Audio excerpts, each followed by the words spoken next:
Hello, I'm Edwin Newman. Speaking freely today is Marshall Mcluhan. I'm sure it's not necessary to offer any clues to who Marshall Mcluhan is. If there's anybody who does not recognize the name, it should be sufficient to say the medium is the message. However, it might be useful to sketch in a little background. Marshall Mcluhan is a Canadian. He's a professor of English at the University of Toronto. He is director at that university of the Center for Culture and Technology. His writings, some of which were done in collaboration with others, include The Gutenberg Galaxy, Understanding Media, The Mechanical Bride, The Medium is the Massage, and most recently, From Cliché to Archetype. Mr. Mcluhan, this question is inevitable, I guess. You're probably sick of it.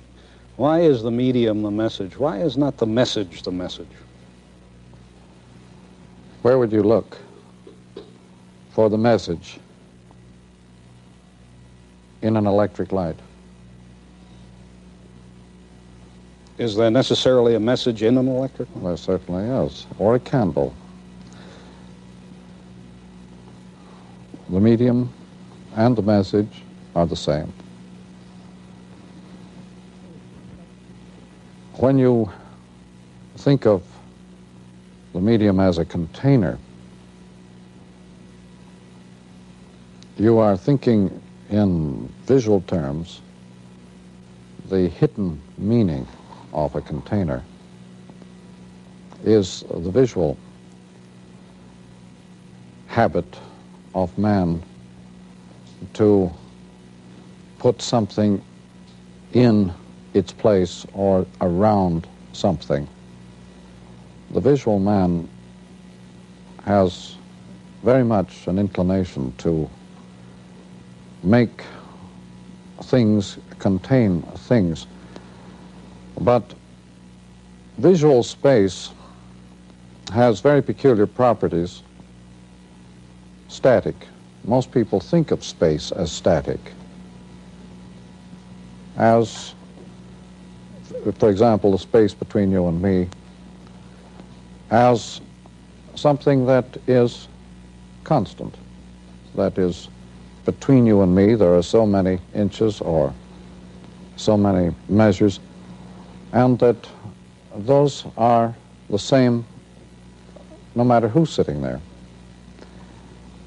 To a pre-literate man, space has no static properties at all. They're entirely determined by the people or things that are involved in the spatial relationship.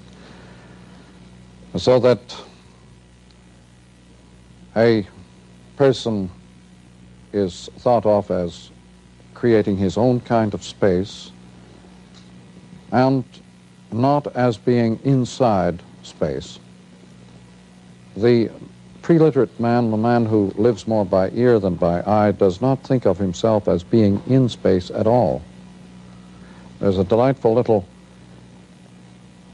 illustration of how pre-literate people, children, feel space. A child on his first airplane flight said, as they took off and climbed higher and higher, he said, "Daddy, when do we start to get smaller?" Now, this is true and happening, and it has the immediate feeling of the natural, authentic child observation about space. To an adult, it seems perfectly obvious that the static space in which people are contained would remain the same, and that the people in that space would remain the same.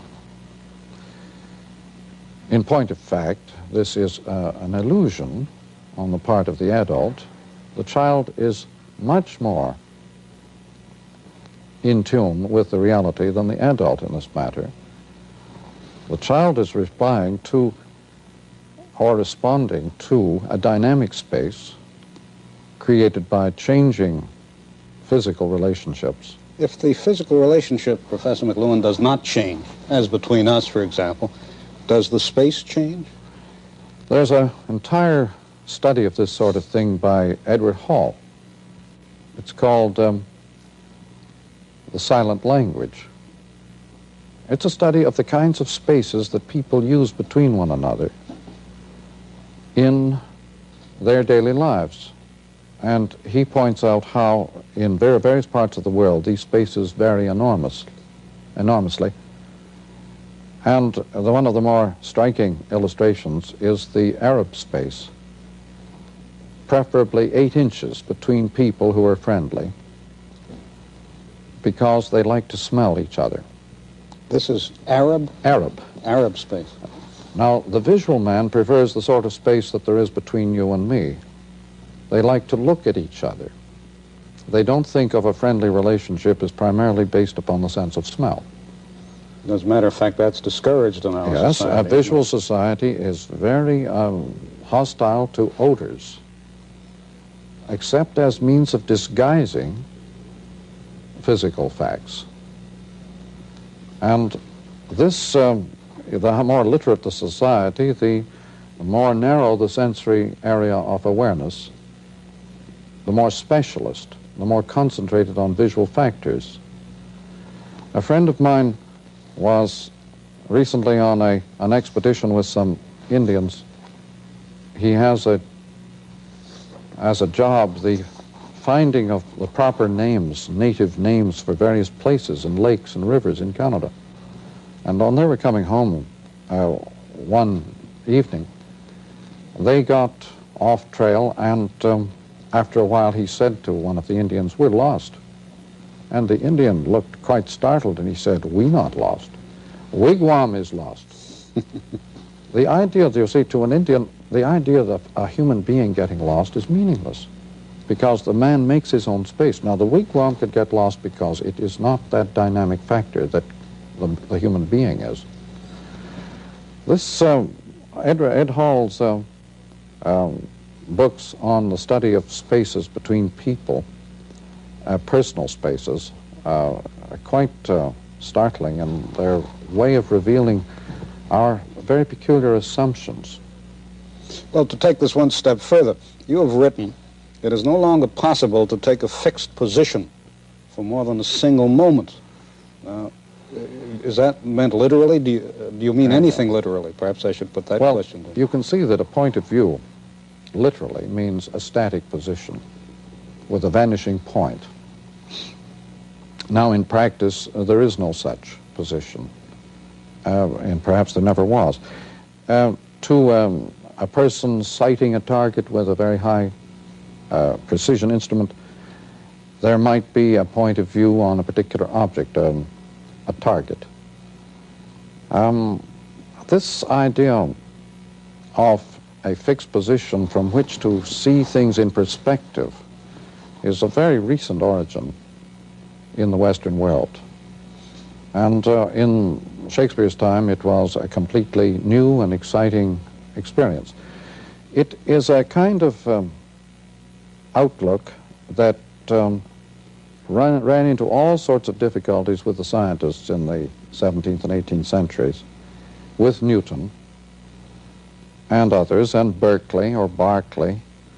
The relative position of the visual with regard to the other senses in locating or fixing people's experience in space became a great controversial matter. Newton was Swift rather, was quite amused at Newton's ideas of space, and in effect said Newton did not discover gravity but levity. Everyone knew about gravity. What Newton discovered was up pull, not down pull. And so Swift turned Newton's world into a joke with the flying island of Laputa. The great scientific utopia of Laputa is airborne, or it's weightless.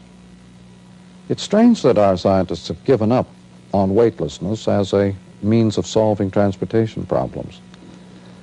They've gone for the moon, but they've not thought of anti-gravitation as a way of getting there.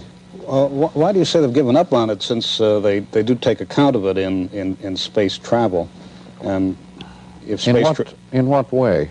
would you say they take account of weightlessness? Within the capsule. I mean, it does exist within the capsule. I've often asked myself, when you are weightless, as in a capsule in space, would you see things upside down?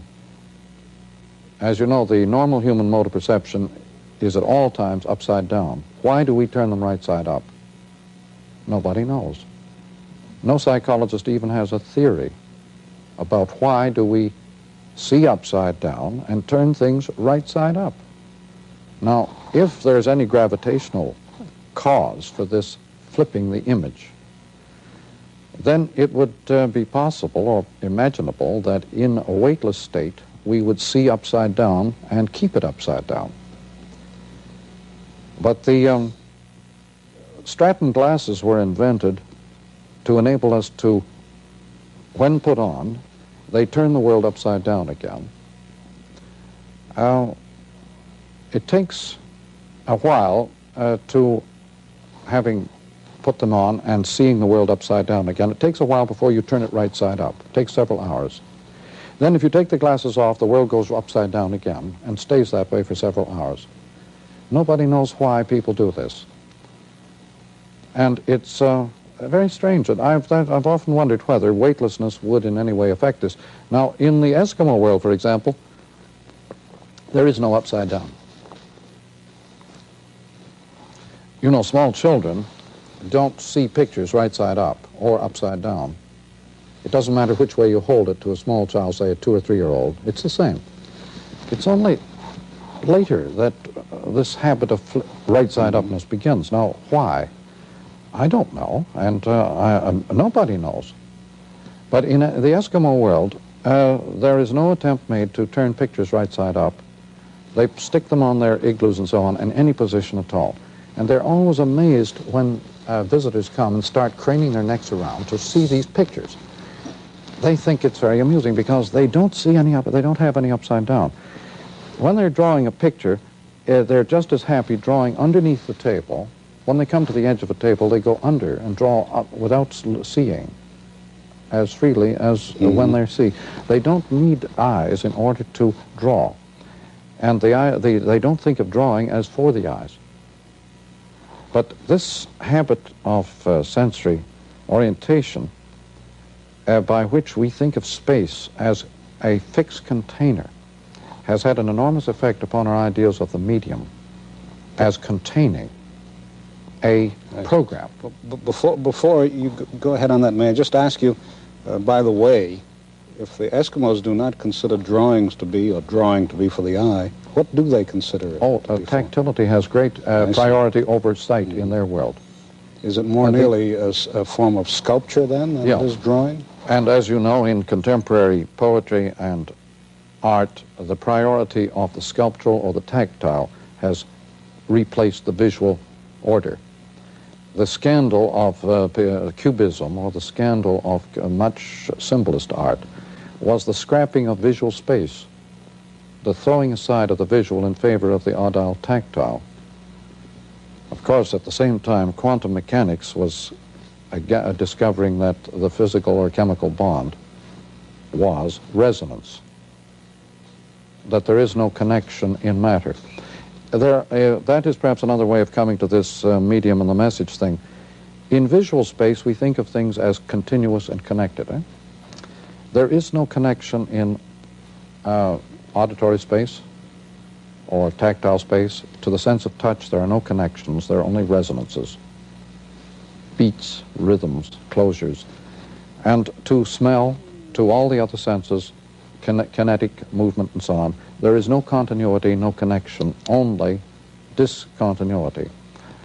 And this idea of the visual man, the Euclidean man, that space is continuous and uniform and connected, does not apply in the electronic age to any of the senses except sight.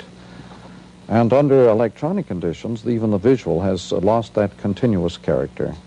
Under especially television conditions, it becomes once more a mosaic, a collage of resonant dots, spots. Are you, Professor Mcluhan, seeking to approximate that in any way when in your book or your books you have the chapters readable in any sequence? That they don't have to be read 1, 2, 3, 4, 5, 6, and so on? That, in this particular book, The Cliched Archetype, was the result of having simply created a file of chapters alphabetically and having noticed that they had a kind of dynamic pattern or logic from the absurd to theater. The first chapter was absurd and the last chapter was theater. And it seemed that the intervening order was also a dynamic one. This is the way the book had grown. And so we just hit upon the idea of retaining it as a pattern of growth. The idea of pattern recognition, one of the peculiar new awarenesses of our time, is the result of speed up. When things move very quickly, their pattern or form of them appears very plainly. Whereas when things move very slowly, it's not so easy to see a pattern. This has something to do with a lot of the confusions of our world. When people who had previously been quite content in a fixed position in a job or a career are suddenly confronted with very fast-moving situations where they can see overall patterns, they suddenly become very discontented with their place, their fixed position. So the dropout is a normal kind of response to pattern recognition. This is the global village that you... No, but I mean, in all aspects of our society, the people who are dropping out right, left, and center are people who suddenly have seen a pattern in their lives. Instead of just a fixed position, visually oriented, everything in its place, a place for everything, a classification, a job, people suddenly want to be involved in more dynamic patterns. For example, a talk show is an example of this new need or demand for involvement in dynamic situations in which two people begin to inquire of each other in such a way that both of them can make discoveries about the other. Now, is there a need on the part of the viewer for that? The viewer can participate more fully in such a dialogue than he can in just listening to a packaged delivery. Packaged material, whether it's in the advertising world or in the educational world, is no longer acceptable. The consumer status has been greatly downgraded. We live in a world in which the consumer habits have been yielding steadily to producer involvement. And so the TV audience acts now as a producer. Had you ever thought of the instant replay in football as creating a totally new form of audience participation in the dynamics of a game? Well, I don't quite see how the instant replay enters into the dynamics of the game. Well, it very much concerns cliché to archetype. That's why I've circled around to it. Yes, I've noticed that you say that. In fact, I think I've outlined it in... Yes, well, it isn't really an outline of the book. It's an outline of these themes as they appear in many situations outside. But in an instant replay, in effect, you say, let us stop this action, halt it, arrest, hold it. Then you say, now, what has just happened in this game had this effect. Let us see how we achieve this effect.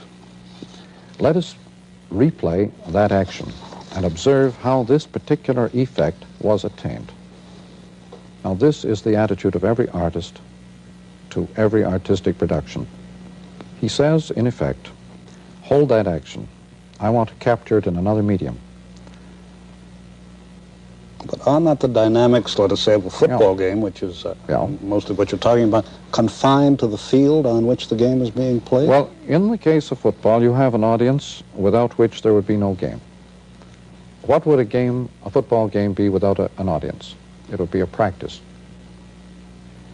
Many of the best games ever played in America have been played before in empty stadia as practice games between great teams.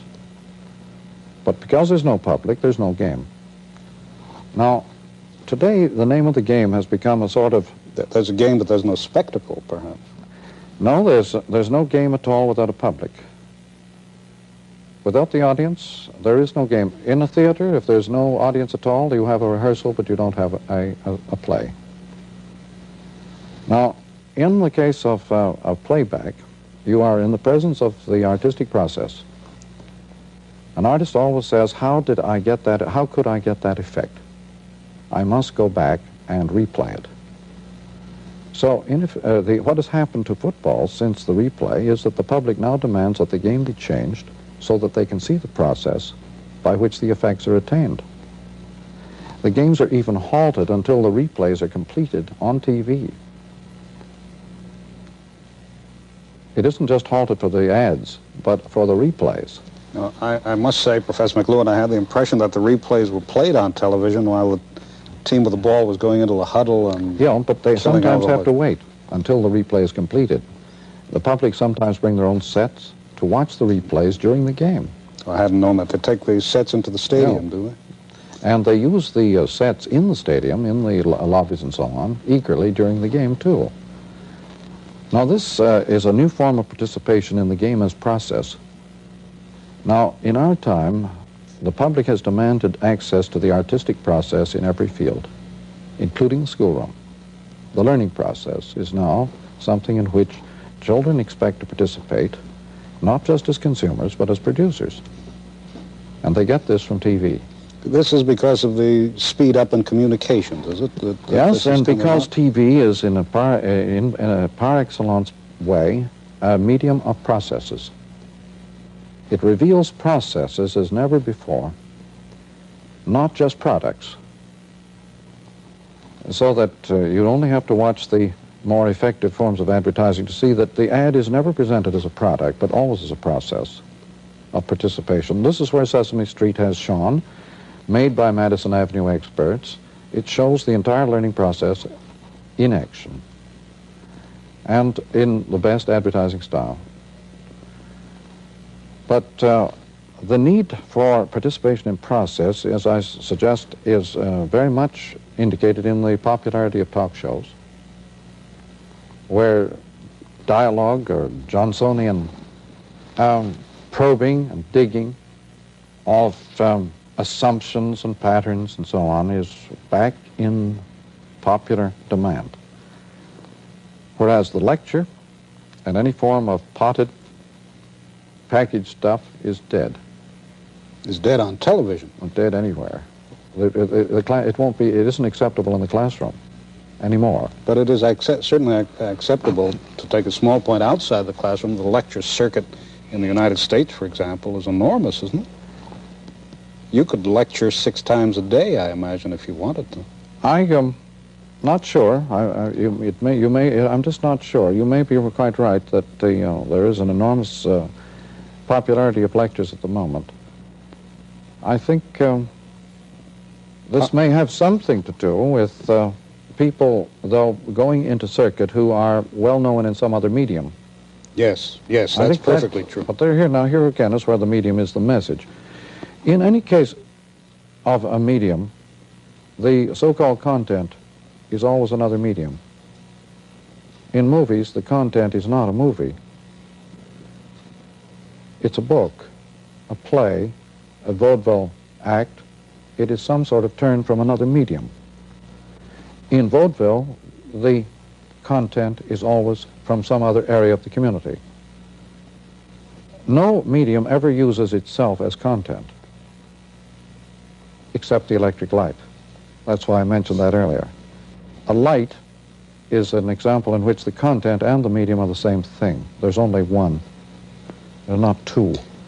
But just to come back, though, notice that in TV you have movies, and movies have, since TV, become art forms. They've been upgraded from popular entertainment into art. And this is one of the peculiarities of media. And they take any old cliche and they rub it against another cliche and they upgrade it into archetype. The process by which the banal the most trite and obvious everyday thing is transformed into something artistic is by rubbing against another cliche. Could you give an example of that? I had to warn you that the questions would be somewhat literal. Yes, we were playing with the example, an example a few minutes ago when I used the phrase, say, of Ring Lardner's, "Shut up," he explained. As I perhaps should just explain that you used that before we started the program. The expression, "shut up," he explained, is a clash of two cliches, shut up and as he explained. Both are banal and ordinary gestures, as we use in such expressions as, well, anyway, now, or anyhow. These gestures of endlessly repeated kind gradually accumulate a huge charge of human experience from many, many situations. When they are rubbed against another cliche, they flash out all this energy that's in them. Now, James Joyce made a whole book of these epiphanies and flashing forth of form called Finnegan's Wake. And the title itself is one of these rubbings of cliches together. The Finn cycle, the Finnegan, and Finnegan, Michael Finnegan. The old song about he had whiskers on his chin again, long came the wind and blew them in again, poor Michael Finnegan, begin again. Now, the Finn cycle is a perpetual, repetitive cycle of tribal culture, which interested Joyce very much. But the Finn, when played again and again, revealed a consciousness that was awake. So by rubbing the Finn again against Finn and rubbing the tribal cycle against itself, Joyce got awake out of what had been a tribal sleep. And his theme was that our modern world is going back into the Finn cycle, but wide awake. The world of Jung and Freud is the world of the unconscious. Now, in tribal society, there is no unconscious. It's only the visual man, the highly literate man, who carefully stuffs things into his unconscious. The tribal man has everything up in his consciousness. This is the result of print, the result of the alphabet and the result of print. Well, but I'm saying the tribal man, long before printing or any form of writing, tribal man lives corporately, not privately, in a world of consciousness that includes everything we call subconscious. Now, in the electric age, the private man has been scrapped. Corporate man is back. Again, I'm not talking about ideals. It's simply that at high speeds, the private outlook of the private individual with his personal point of view is scrapped by virtue of the speed up of electric information which goes totally around him. As electric man goes inside this resonating envelope of information, he joins this subconscious world that had previously been created by ages of private consciousness, and the gap between the private and the collective consciousness ends. It's like the gap in the world of the satellite. The rim spin of the satellite around the planet has ended nature by putting the planet inside as the content of a medium of satellites. Now, when you put the Earth inside a man-made environment, the Earth becomes an art form, and nature is over. Ecology is born. The idea of a totally programmed planet takes the place of just a haphazard nature. I wanted to ask you about this. It's one of the questions I had written down. You have, I'm flattered to say, anticipated many of them. But the word ecology is an ancient word. Yeah. And ecology has many meanings in our world, and including ECHO, echo. It's a world of resonance in which everything happens at once. Everything bangs against everything. An ecological world is a world of echo land. It's a world of simultaneous resonance in which people instinctively feel that everything affects everything. But the original meaning of ecology and its Greek origin is not very clear, is it? The ekos is not a very simple etymology. If you've had a dig into the etymology of ecology, you'll find that it's not by any means plain.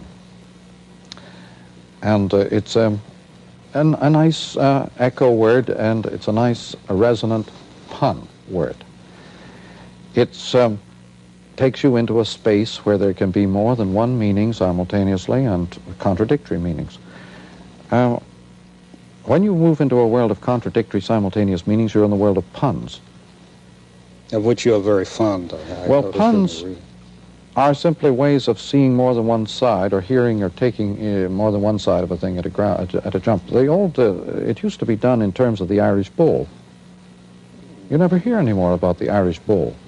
But the Irish bull was defined once, I think, this way. When you see 3 cows standing in a pasture, the one that's sitting is the Irish bull. Now, this is a way of trying to say simultaneously that the Irishman is not a rational, logical person in our way.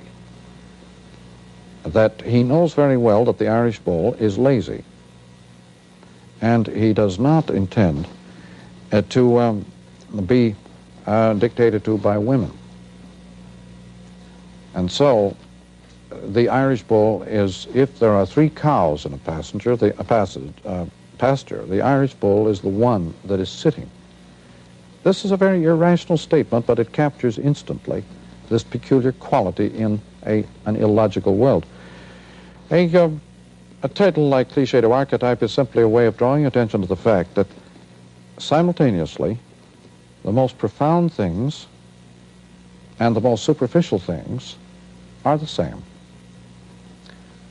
And when you scrap nature, you retrieve the most ancient forms of cliché from the world of the unconscious and the world of the occult. Because the word cliché in our own time has come to have a rather invidious meaning. Literary. And you don't use it. It's a literary meaning. Yes, but you don't use it in that sense. No, I use it in the sense of any repetitive activity, and it can be on an assembly line, or it can be, the word comes from stamping paper forms with an impress, and it is itself a term from printing. Because in French, it's taking a photograph. And imprinting it. Mm-hmm. It's not just the photographic light act. But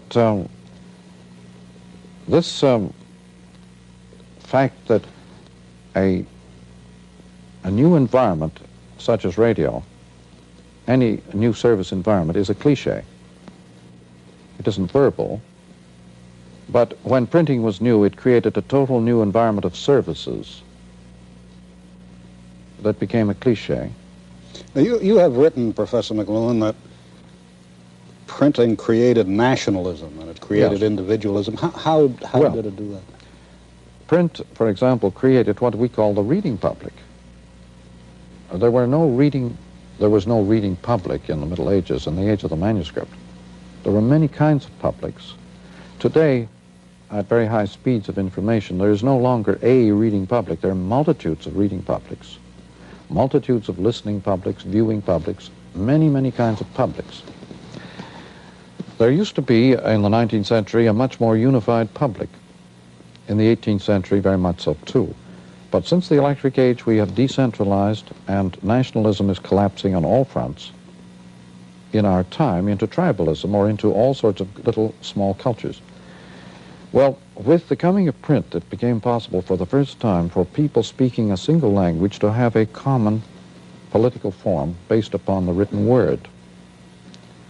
And nobody expected this. nobody dreamt that there could be such a thing as a national unity coming out of a uniform printing press in which their own language was translated into this visual medium. What then is the future of print? What will happen to it? Well, as you can see right now that printing takes many forms, unexpected new forms, including color. Printing, I should think, is in a more revolutionary state today of innovation and development than it has ever been. And we speak of prints, voice prints, where printing has now extended its area of efficacy to many, many fields of the photographic and to the video world and to various forms of recording and so on, which are still prints. Printing has become an enormously diversified area, whereas formerly it had been relatively limited. And going with each new technology is a new public. Now, we're not prepared for this, and it means that national unity breaks down very rapidly under these fast-moving conditions. And so all sorts of dissonant groups pop up, where formerly there'd been a relative homogeneity. Now, this is not necessarily good, and I think it may well be that people will anticipate many of the consequences of innovation in the future and say no. As in the case of the SST, perhaps. Possibly. Mm-hmm. I think that we are moving rapidly toward a time when people will inquire about what will be the consequences of this innovation as it hits into this and that field. And people will say, well, it will be revolutionary and astounding, but I don't think we're able to take it. I don't think that we can absorb that variety of shocks and that variety of changes in a very short time. Most people take a long while to adjust to quite simple changes. And when invited to readjust their entire lives every few years to very vast changes, people tend to fall apart. The loss of private identity under electric conditions has created dropoutism of on a fantastic scale. May I ask you a point on that? You have written, spoken of electric circuitry as the first new tool in 1,000 years. Am I quoting you correctly? I don't recall exactly where that might have been said. I think it's probably defensible as a position. Although this electric circuit has created a vast number of new tools related to many other fields. That is, without the electric circuit, we wouldn't have dentistry as we know it. And when you think of the number of services related to that circuit, it doesn't limit the circuit to being a single or simple sort of tool. The circuit as an instrument, a technology, is in a very ambiguous state in scientific quarters. Most people think of a circuit as something that moves, but the scientists are by no means sure of what moves, if anything, in electric circuits. There may be fields that form here and there in the circuit. There may be new patterns and postures of particles, but whether anything actually moves, I think, is in great doubt. This is another example of the visual man thinking of connected movement as inevitable. Our scientists are still inclined to make visual models of light particles and particles that move at the speed of light, for which no visualization is possible. But this is the bias of a highly visual culture. I think our youngsters today, they're coming up through the rock and roll division, are totally devoid of any need to visualize. I know you're not in the habit of making what are called value judgments. You merely try to explore, as you've said. But you hinted a moment ago that perhaps all innovation wasn't good and could be resisted. I myself am rather impressed by the limits of human beings in their powers to cope with innovation. And I really think you'll find, if you look back in human history, that most innovations were killed off at once, at birth. It is possible successfully to resist innovation, is it? It's very strange to... I have encountered over and over again the assumption in my readers that anything I describe I must approve of. If it is there and if it is happening, it must be good. Otherwise, they wouldn't know how to value it. Is this an evolutionary idea of progress? That any change is part of evolution and must be progress? I wonder. I'm really baffled. I don't pretend to know the answers, but I've been called, for example, I make my living, as it were, and my whole vocation out of the book. I've been called the enemy of the book because in the Gutenberg Galaxy, I describe how the book is being changed and modified by electric technology, perhaps superseded. I don't consider this a desirable thing, but the mere fact that it's happening seems to occur to many people as value judgment. I'm baffled. Perhaps some of your audience will offer some explanations of why people would tend to assume that anything that happens in the way of innovation or development must be to our advantage. Is there some kind of religious belief implicit in that, do you I think? don't know, although Lynn White, strangely enough, in his book Machina Ex Deo, the idea of technology as born of God himself, argues, and as far as I know he's the only person who does, that it is Christianity alone that has made technology possible in our Western sense, that only a very optimistic view of man and his development would have permitted the kinds of extreme innovation that we have developed in, say, the past 1,000 years. That his view is that medieval technology, which is the beginning of modern science and so on, could only have been possible under the extreme optimism of Christianity, that all pagan cultures would have frowned upon it very early. This has something to do with the belief in the perfectibility of human nature, I suppose. Partly perfectibility, also the idea that man deserves to be relieved from all the burdens possible by his own powers. Any of his powers are good. Anything he can do with his own powers to make life more livable is good. This is not a doctrine acceptable in other cultures, which take a much dimmer view of human activity. And the pagans, the ancient Greeks and Romans, wouldn't have for a moment entertained this idea. I'm very interested, Professor Mcluhan, to hear you say that innovation is resistible, because most of us, as far as our educations have gone, are given the example of the smashing of machines and mills and that kind of thing, No. which didn't stand in the way of the Industrial Revolution, for example. And you referred to the SST. One of the arguments put forward for it, I'm not going to ask you about the SST, is that it is going to be built. There is a built-in assumption that the SST will be created. If it can be built, it ought to be built. This is the strange equation. Yes. If something can be done, it ought to be done. This is a very weird... I think perhaps this is where the atom bomb brought people into a paradox. It could be done, and suddenly it seemed very undesirable. Wasn't it Einstein's feeling that he would have been better to have spent his life as a plumber? I think he said somewhere in his autobiography that if I had my life to live again, I'd be a plumber. It seemed it was as if he was reflecting upon the misfortune of having discovered how to split the atom. But yes, I think in the ecological age we are going to ruthlessly prune out innovation if it threatens the balance of human powers and cultural interchange. We're now living in the electric age, are we? But most of us don't realize it. Is that correct? The age of instant information as a total surround, as a new cliche.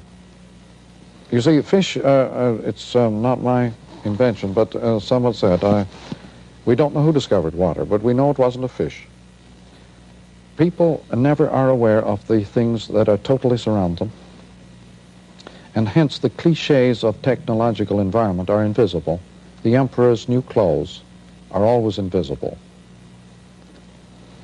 except to little children or kibitzers of that type who are outside the game. who come in from outside the culture and are not prepared to accept its assumptions, perceptually or otherwise. So today, there isn't any game at all that doesn't have kibitzers coming in from outside the game, from other cultures. And so this is perhaps one of the causes of our self-awareness. When you have a surround of instant information, which is electric information, you have a situation surely unknown to human beings in any previous age. It means the end, for example, of subjects. When you have instant access to all information simultaneously, you can't have subjects. Children know this instinctively in the schools. You can't have jobs. You can only have roles. A job is a specialist activity with a fixed boundary and in a resonant, simultaneous world of auditory space. You cannot retain these fixed boundaries. So jobs are out. People prefer role-playing. There is, by the way, this might, since there's a movie coming along called Cromwell, it may have some bearing. Cromwell, in relation to Charles I, represented the application of the new print technology to military affairs, his Ironsides. And he had no trouble scrapping the old royalty, but he was unprepared for the retrieval.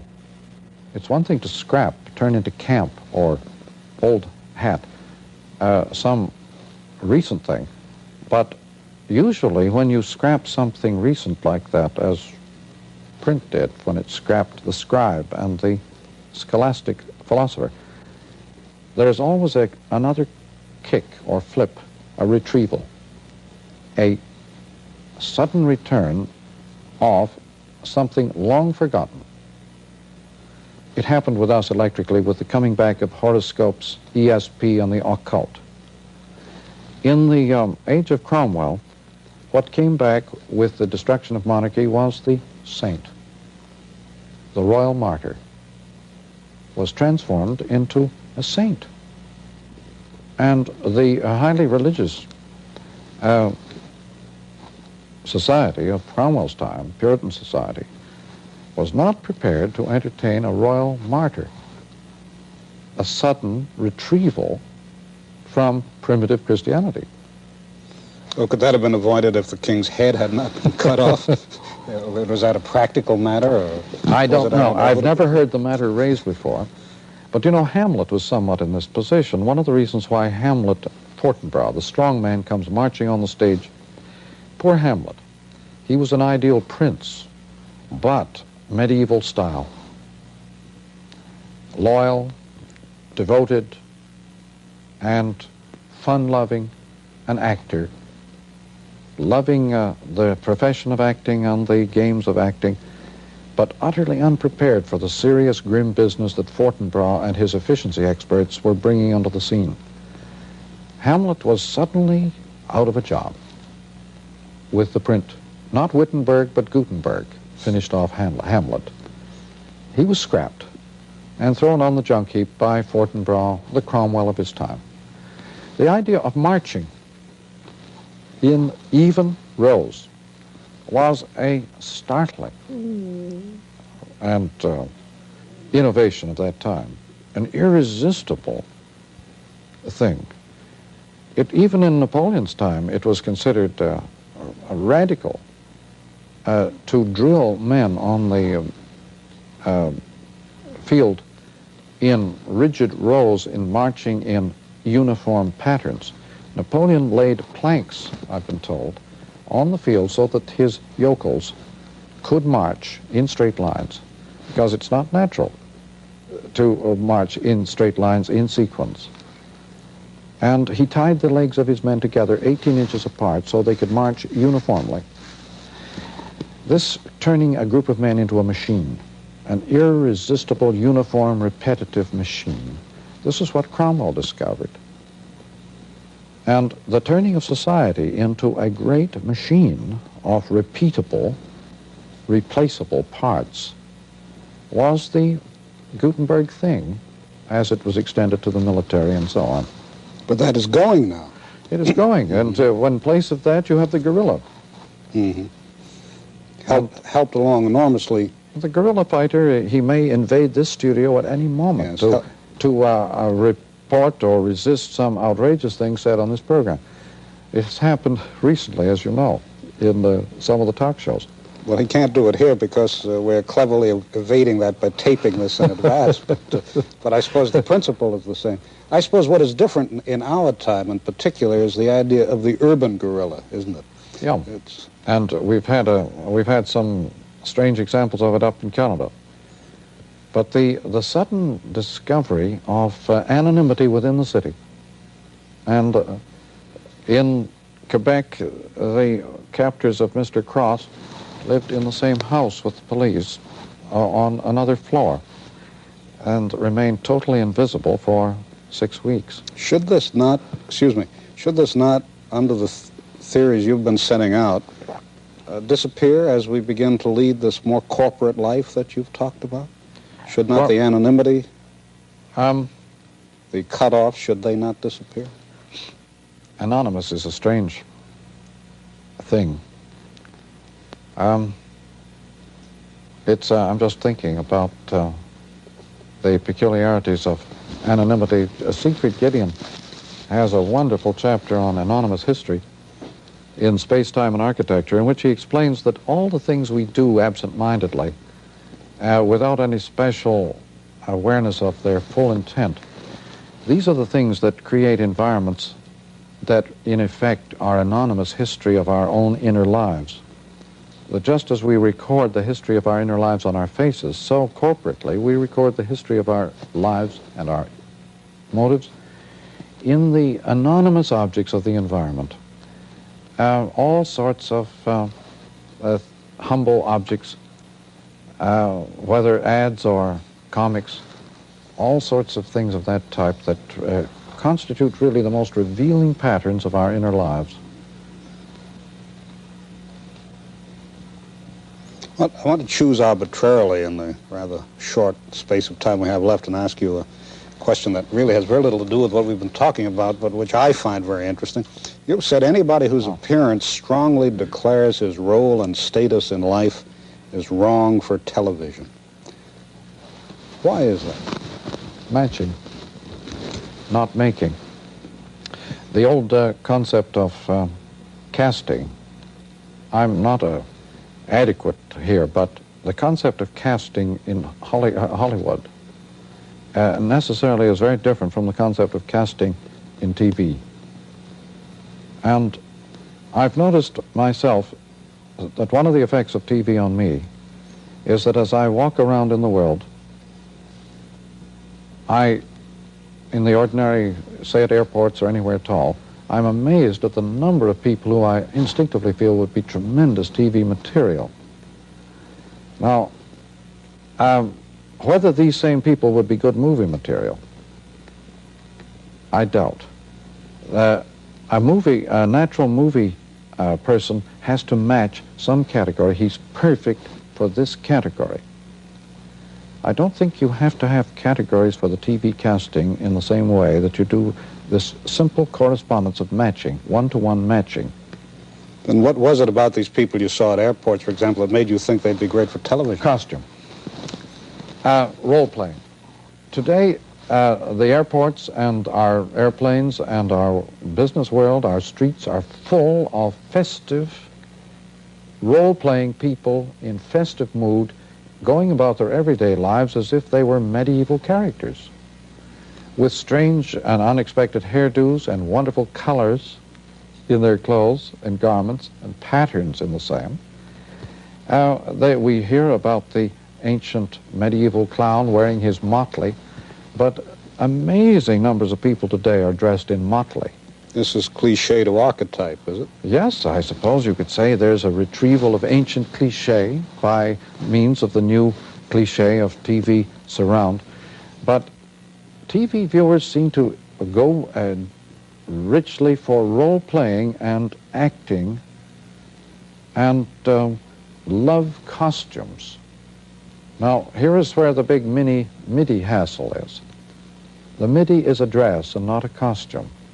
The mini was retrieved from ancient tribal cliché by TV. The midi is not an ancient form of costume. It's dress. It's private. The midi came out of what? Costume movies shown on television? No, the midi is just an ordinary dress.